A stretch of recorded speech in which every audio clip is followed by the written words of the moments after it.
Chemistry by Chandrawat sir.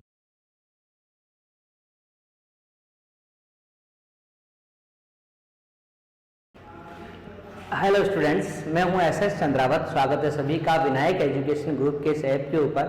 प्यारे विद्यार्थियों, आपके लिए मैं फिर से लेकर हाजिर हो चुका हूं 12th क्लास केमिस्ट्री, और इसके अंदर अपन चर्चा कर रहे हैं लेसन 9 उप सहसंयोजक यौगिक कोऑर्डिनेशन कंपाउंड के बारे में।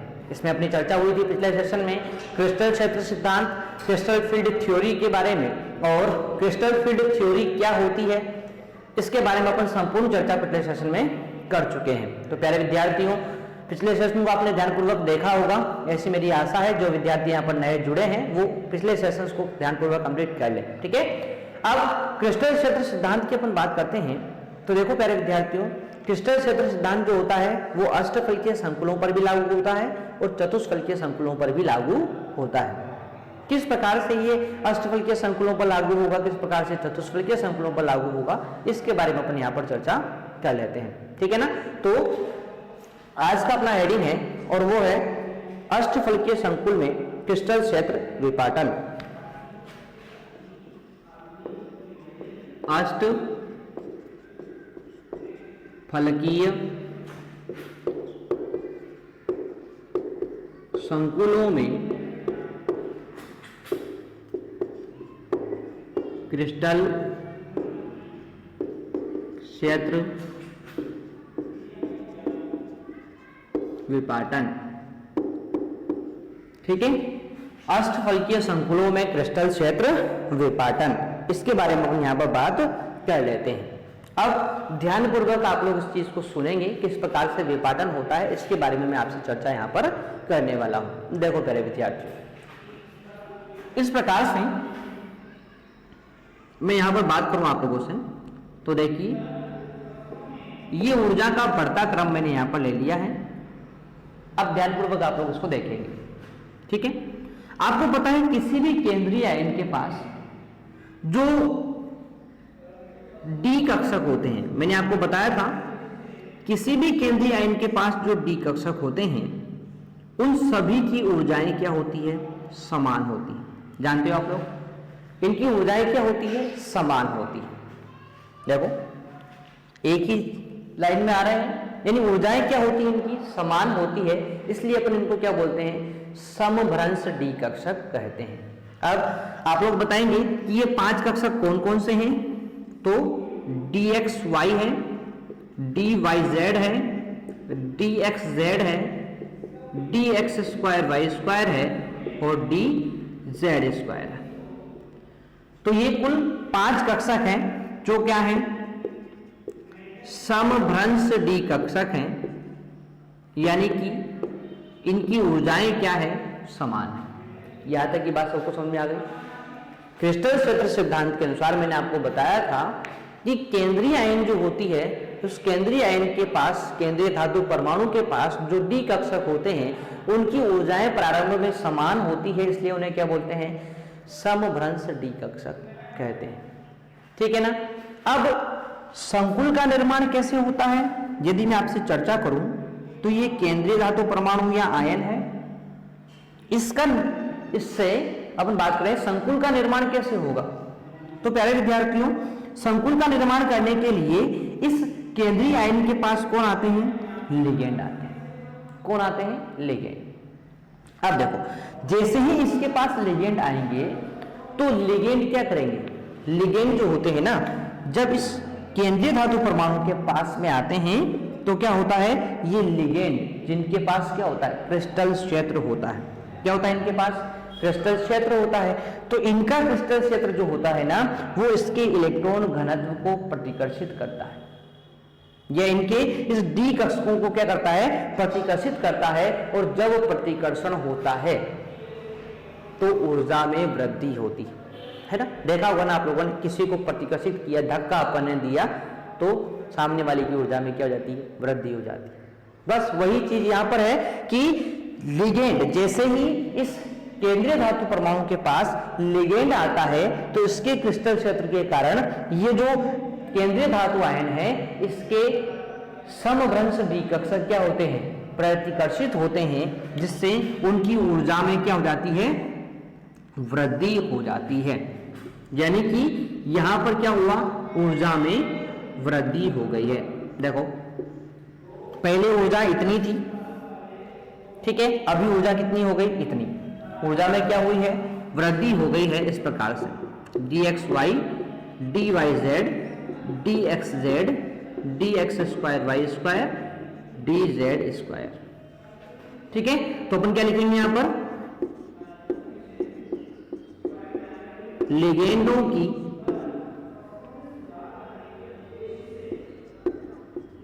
उपस्थिति में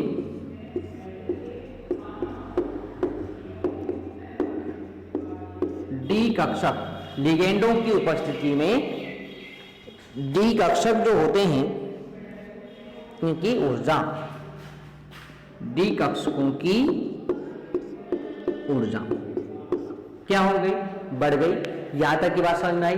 क्या बोला मैंने आपसे कि केंद्रीय आयन के पास 5 डी कक्षक होते हैं जिनकी ऊर्जाएं क्या होती है, समान होती है, उन्हें समभ्रंश डी कक्षक कहते हैं।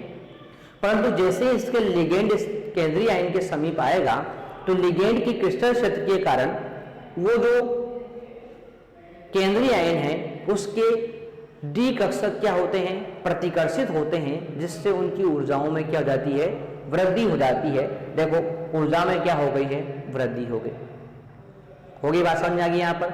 अब देखो जैसे ही यहां पर ऊर्जा में वृद्धि हुई तो क्या होता है प्यारे विद्यार्थियों कि ये जो डी कक्षक होते हैं ना, इन डी कक्षकों में अब आपको पता है कि अष्टफल के संकुल है तो 6 लिगेंड यहां पर क्या आएंगे, 6 लिगेंड इसके समीप आएंगे। यानी कि इन 6 लिगेंडों के इतने सारे क्रिस्टल क्षेत्र के प्रभाव के कारण क्या होता है कि ये जो 5 डी कक्षक हैं इनमें से कुछ कक्षक ज्यादा प्रतिकर्षित होते हैं और कुछ कक्षक कम प्रतिकर्षित होते हैं।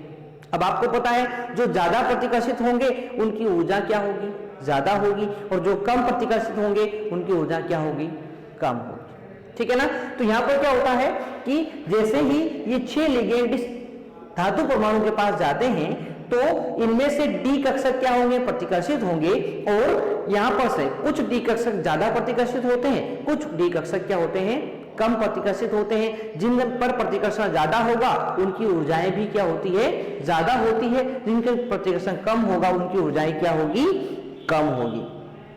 अब देखो यहां पर बात करते हैं अपन कि जिन कक्षकों पर प्रतिकर्षण ज्यादा होगा तो उनकी ऊर्जा क्या हो जाएगी, मैंने बताया ज्यादा हो जाएगी, और जिनकी ऊर्जा ज्यादा हो जाती है उनकी अपन बात करते हैं तो देखो ऐसे 2 कक्षक होते हैं जिनकी ऊर्जाएं बहुत ज्यादा हो जाती है, जिनमें प्रतिकर्षण बहुत ज्यादा होता है। वो कौन से हैं, dx स्क्वायर वाई स्क्वायर और dz स्क्वायर। तो इन अधिक ऊर्जा वाले कक्षकों को अपन ईजी कक्षक कहते हैं। क्या कहते हैं, ईजी कक्षक इनको अपन कहते हैं। तो ये बात आपको ध्यान रहेगी कि इनकी ऊर्जा क्या हो जाती है, इन 2 कक्षकों की ऊर्जाएं बहुत ज्यादा बढ़ जाती है, इसीलिए इनको अपन क्या बोलते हैं, ईजी कक्षक कहते हैं। ठीक है, तो ये बात आप लोग यहां पर ध्यान रखेंगे। ठीक है, और कुछ कक्षक ऐसे होते हैं जिनकी ऊर्जाएं जो होती है वो अधिक नहीं बढ़ पाती है, क्योंकि यहां पर प्रतिकर्षण इतना नहीं हो पाया और प्रतिकर्षण कम है तो ऊर्जा बढ़ नहीं पाती है, यानी कि इनकी ऊर्जा कम रहती है, इनसे ऊर्जा क्या रहती है, यहाँ पर कम होती है। तो dxy dyz और dxz ये 3 कक्षक ऐसे हैं जिनकी ऊर्जा क्या होती है, इन ईजी की अपेक्षा कम होती है, तो इन्हें बोलते हैं T2G कक्षक। क्या बोलते हैं, T2G कक्षक कहते हैं। ठीक है, एक बार मैं फिर रिपीट कर रहा हूं कि जब लिगेंड केंद्रीय आयन के पास आते हैं तो ये 5 डी कक्षकों को प्रतिकर्षित करेंगे, परंतु कुछ कक्षक जो होते हैं उन पर प्रतिकर्षण ज्यादा होता है, इसलिए उनकी ऊर्जा का मान बहुत ज्यादा बढ़ जाता है, जैसे dx स्क्वायर वाई स्क्वायर और dz स्क्वायर। तो इन अधिक ऊर्जा वाले कक्षकों को अपन ईजी कक्षक कहते हैं। और कुछ कक्षक ऐसे होते हैं जिन पर प्रतिकर्षण अपेक्षाकृत कम होगा और प्रतिकर्षण कम होने के कारण ऊर्जा में अधिक वृद्धि नहीं हो पाती है, जैसे कौन कौन से हैं, dxy dyz dxz, इन्हें अपन T2G कक्षक कहते हैं। तो इस प्रकार से ये जो डी कक्षक है 5 समान ऊर्जा वाले जो डी कक्षक हैं ये दो भागों में विभाजित हो जाते हैं, दो भागों में विपाटित हो जाते हैं। इसी को क्रिस्टल क्षेत्र विपाटन कहते हैं। क्या कहते हैं इसको? क्रिस्टल क्षेत्र विपाटन कहते हैं। ठीक है ना। तो ये बात अब आपको समझ में आ गई होगी कि समभ्रंश डी कक्षक जो होते हैं जब इनके समीप लिगेंड आते हैं तो इनकी क्रिस्टल क्षेत्र के प्रभाव के कारण ये क्या करेंगे, उस केंद्रीय आयन के पांचों डी कक्षकों को प्रतिकर्षित करेंगे, जिससे उनकी ऊर्जा में वृद्धि होगी और ऊर्जा में वृद्धि होने के कारण वो दो भागों में बढ़ जाते हैं, दो भागों में विभाजित हो जाते हैं। इस प्रक्रिया को क्रिस्टल क्षेत्र विपाटन या क्रिस्टल क्षेत्र विभाजन कहते हैं। तो इस प्रकार से ये दो भागों में बढ़ जाते हैं। जो अधिक ऊर्जा वाला होता है उसे ईजी कक्षक कहते हैं, जो कम ऊर्जा वाला होता है उसे T2G कक्षक यहाँ पर कहा जाता है। ठीक है। अब यहाँ पर आप लोग ध्यान रखेंगे, मैंने आपको बताया था कि जो अधिक ऊर्जा वाला कक्षक होता है और जो निम्न ऊर्जा वाला कक्षक होता है, इन दोनों के मध्य जो ऊर्जा अंतर होता है उसको क्या बोलते हैं? क्रिस्टल क्षेत्र विपाटन या क्रिस्टल क्षेत्र विपाटन ऊर्जा। इन दोनों के मध्य ऊर्जा अंतर को क्या बोला जाएगा? क्रिस्टल क्षेत्र विपाटन ऊर्जा कहते हैं, जिसे अपन डेल्टा से प्रदर्शित करते हैं। किससे प्रदर्शित करते हैं? डेल्टा से प्रदर्शित करते हैं। और ये कौन सा लिगेंड है? ये अष्टफलकीय संकुल की बात हो रही है, ऑक्टाहेड्रल संकुल की बात हो रही है, इसलिए इसे डेल्टा ओ कहेंगे। क्या कहेंगे इसको? इन दोनों के मध्य ऊर्जा अंतर को अपन अष्टफलकीय संकुलों के लिए क्रिस्टल क्षेत्र विपाटन ऊर्जा अर्थात डेल्टा ओ से प्रदर्शित करते हैं। और ये ध्यान रखेंगे आप लोग 10 DQ के बराबर होता है। किसके बराबर होती है? ये 10 DQ के बराबर यहाँ पर होती है। ठीक है ना।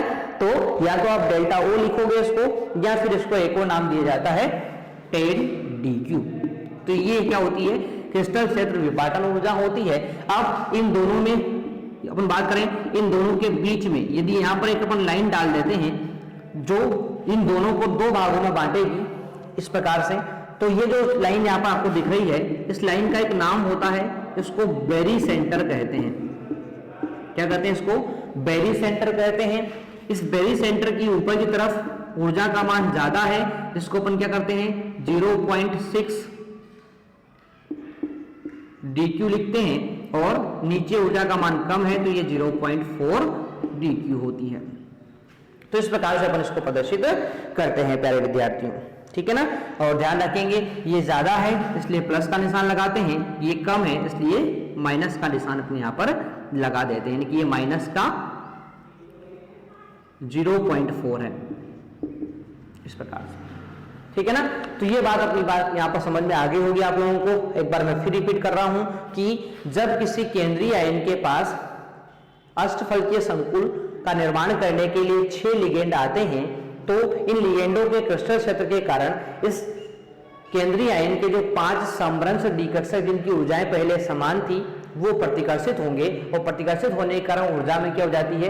वृद्धि हो जाती है। अब यहाँ पर कुछ कक्षक होते हैं जो ज्यादा मात्रा में प्रतिकर्षित होते हैं, कुछ कक्षक होते हैं वो कम मात्रा में प्रतिकर्षित होते हैं। जिन पर प्रतिकर्षण ज्यादा होता है उनकी ऊर्जा क्या होती है? अधिक हो जाती है। और ऐसे दो कक्षक होते हैं, dx2y2 और dz2।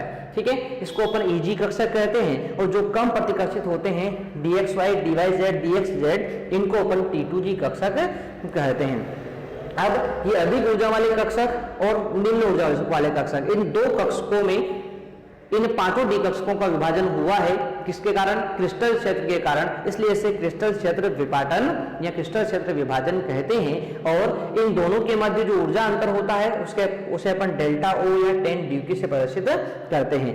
यहाँ पर बीच में एक लाइन अपन डाल देते हैं, तो ये लाइन क्या करती है? इनको दो भागों में विभाजित करती है, इसलिए इसे बेरी सेंटर कहते हैं। और यहाँ पर ऊर्जा अंतर की अपन बात करते हैं तो ऊपर 0.6 DQ होता है और नीचे की तरफ 0.4 DQ होता है। ठीक है ना। तो ये हो गया अपना क्रिस्टल क्षेत्र विपाटन के बारे में बात, अष्टफलकीय संकुलों के बारे में।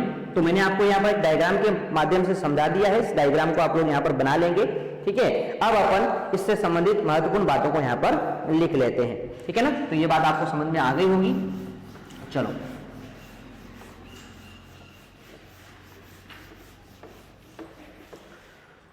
तो इससे संबंधित महत्वपूर्ण बातों को अपन यहां पर लिख लेते हैं। तो देखो, अष्टफलकीय संकुलों में अष्टफलकीय संकुलों में जब अष्टफलकीय संकुलों में जब केंद्रीय परमाणु या आयन के समीप केंद्रीय धातु परमाणु या आयन के समीप 6 लिगेंड आते हैं, 6 लिगेंड आते हैं, 6 लिगेंड आते हैं, तो आयन के समवंश डी कक्षक तो आयन के समभ्रंश डी कक्षक, आयन के समभ्रंश डी कक्षक और लिगेंडों के मध्य प्रतिकर्षण उत्पन्न होता है और लिगेंडों के मध्य प्रतिकर्षण होता है, प्रतिकर्षण होता है।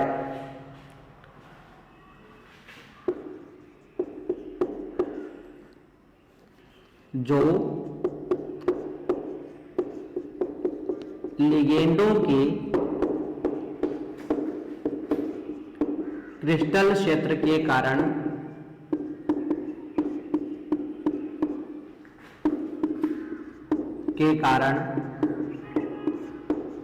होता है, लिगेंडों के क्रिस्टल क्षेत्र के कारण होता है।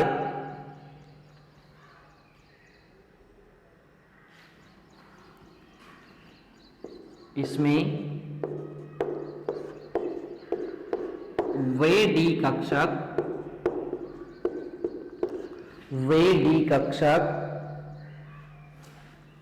कौन कौन से हैं?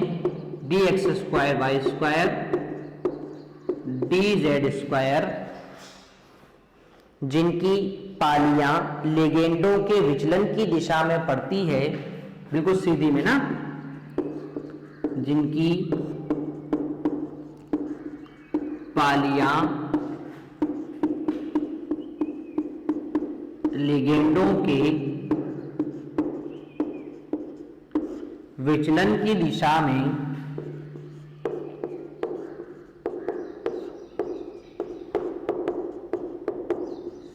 पड़ती है, विचलन की दिशा में पड़ती है, अन्य डी कक्षकों की अपेक्षा, अन्य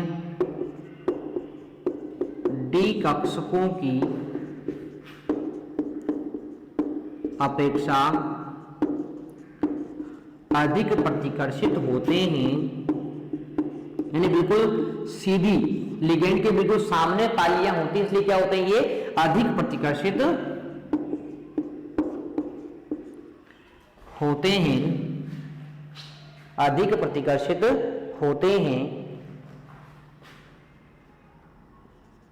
इन्हें ईजी कक्षक कहते हैं, ईजी कक्षक कहते हैं। तथा जिन डी कक्षकों की पालियां तथा जिन डी कक्षकों की पालियां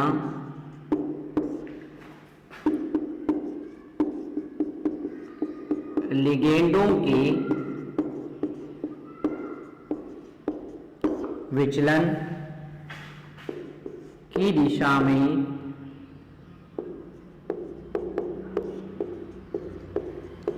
नहीं पड़ती है, नहीं पड़ती है, वे कम प्रतिकर्षित होते हैं, वे कम प्रतिकर्षित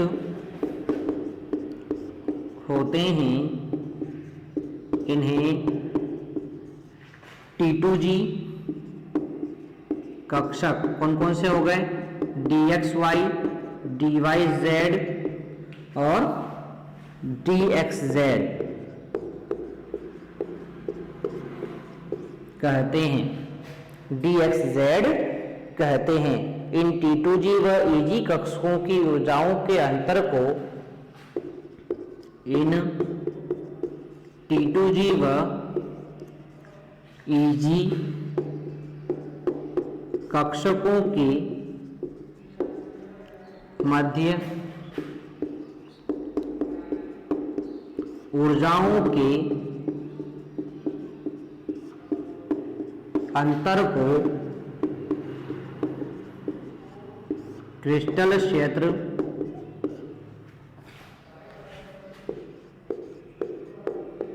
विपाटन ऊर्जा, क्रिस्टल क्षेत्र विपाटन ऊर्जा कहते हैं जिसे डेल्टा O या 10dq से प्रदर्शित करते हैं, 10dq से प्रदर्शित करते हैं, ठीक है, प्रदर्शित करते हैं। तो यहां तक की बात आपको समझ में आ गई होगी। आगे बात करते हैं अपन, तो देखो क्रिस्टल क्षेत्र विपाटन, क्रिस्टल क्षेत्र विपाटन धातु आयन व लिगेंड पर उपस्थित धातु आयन व लिगेंड पर धातु आयन व लिगेंड पर उपस्थित आवेश से उत्पन्न क्षेत्र पर निर्भर करता है। आवेश से उत्पन्न क्षेत्र पर निर्भर करता है, निर्भर करता है। यदि लिगेंड प्रबल क्षेत्र उत्पन्न करे तो विपाटन अधिक होगा, यदि लिगेंड प्रबल क्षेत्र उत्पन्न करे तो विपाटन अधिक होगा और दुर्बल क्षेत्र उत्पन्न करे, दुर्बल क्षेत्र उत्पन्न करे तो विपाटन कम होगा। यानी कि यहां पर प्रबल क्षेत्र वाला लिगेंड है तो विपाटन अधिक होगा और दुर्बल क्षेत्र वाला लिगेंड है तो विपाटन क्या होगा, कम होगा। तो इस प्रकार से मैंने आपको यहाँ पर अष्टफलकीय संकुलों में क्रिस्टल क्षेत्र विपाटन के बारे में चर्चा यहाँ पर कर ली है, जो आपको यहाँ पर समझ में आ गया होगा। तो प्यारे विद्यार्थियों, ये थी अपनी आज की विषय वस्तु जो मैंने आपको यहाँ पर कंप्लीट करवा दी है। आशा करता हूँ सभी प्यारे विद्यार्थियों को यहाँ तक की बात समझ में आ गई है। तो सभी प्यारे विद्यार्थी इसको नोट कर लेंगे, ध्यान से कंप्लीट कर लेंगे। मिलते हैं अपन नेक्स्ट सेशन में, तब तक के लिए टेक केयर, बाय।